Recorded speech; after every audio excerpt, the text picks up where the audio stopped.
নমস্কার বন্ধুরা, আজকে আবার আমি তোমাদের সম্মুখে চলে আসলাম একটা রেসিপি নিয়ে। রেসিপিটা হচ্ছে শুকনো মাছ, এই যে চিংড়ি শুকনো আর এই যে এক টুকরো মিষ্টি কুমড়ো, এটা দিয়ে আজকে রেসিপিটা বানাবো। তো রেসিপিটা আমি বানাই, তোমরা দেখতে থাকো। আর প্রথমে আমি শুকনো চিংড়ি মাছটা গরম জল দিয়ে ভিজিয়ে দেবো, অল্প সময় ভিজানো থাক। রেসিপিটা বানানোর জন্য আমি এখন মিষ্টি কুমড়োটা কেটে নেব। মিষ্টি কুমড়োটার আগে আমি খোসা সারিয়ে নেব।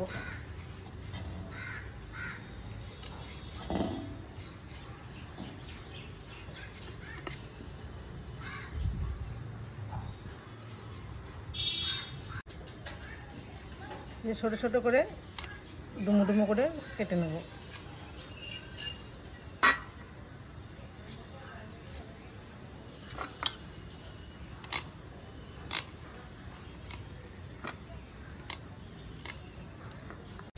এই যে আমি একটা ছোট্ট আলু নিয়েছি, আলুটাও সঙ্গে ডুমো ডুমো করে কেটে নেব।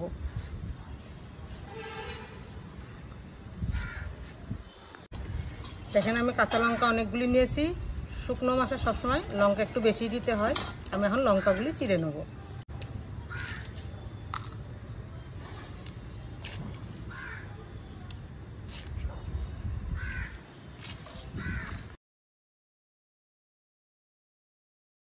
আমি এখন পেঁয়াজটা মিহি করে কেটে নেব।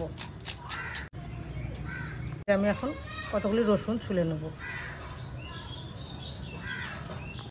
উনুন জ্বলে গেছে, এই যে আমি এখন কড়াইটা বসিয়ে দেবো। এই কড়াইতে আমি এখন তেল দিয়ে দেব। এই যে চিংড়ি মাছটা ভিজিয়ে রেখেছিলাম, চিংড়ি মাছটা এখন ভালো করে ধুয়ে নিয়ে আসছি। চিংড়ি মাছটা ভাজার আগে আমি অল্প করে তেলে রসুন দিয়ে দেবো, যাতে শুকনো মাছের খারাপ গন্ধ না বাইরায়।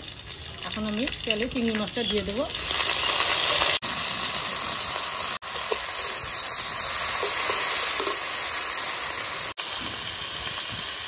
তারপরে লবণ দিয়ে ভেজে নিচ্ছি। চিংড়ি মাছটা ভাজা হয়ে গেছে, এখন আমি উঠিয়ে নেব।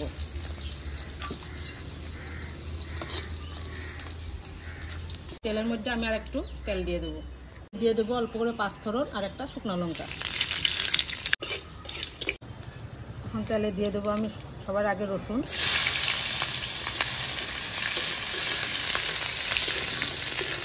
তারপরে দিয়ে দেবো কেটে রাখা পেঁয়াজটা। ভাজা হয়ে গেছে, এখন আমি কেটে রাখা মিষ্টি কুমড়ো, আলু আর কাঁচা লঙ্কা দিয়ে দেবো। কিছু মরিচ ছেঁচেও নিয়েছি, এগুলি এখন এখানে দিয়ে দেবো পরিমাণ মতন লবণ, দিয়ে দেবো হলুদ গুঁড়ো। সঙ্গে এখন আমি ভেজে রাখা চিংড়ি মাছগুলি দিয়ে দেবো। শুকনো মাছটা কী হয়, সবজির সঙ্গেই দিয়ে দিতে হয়, তাহলে সবজির সঙ্গে সঙ্গে মাছটাও গলে যায়।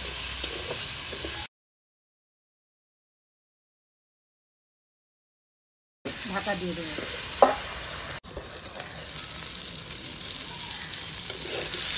নাড়াচাড়া করে আবার ঢাকা দিয়ে দিতে হবে, মিষ্টি কুমড়োটা যদি না গলে।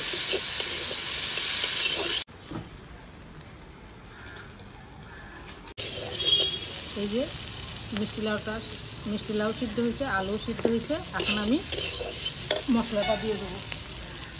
কেটে রাখা ধনিয়ার জিরাটা দিয়ে দেবো।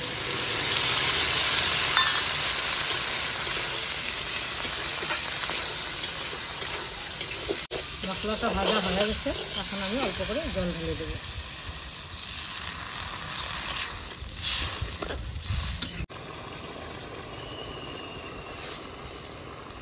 রেডি হয়ে গেছে আমার শুকনো মাছের তরকারি।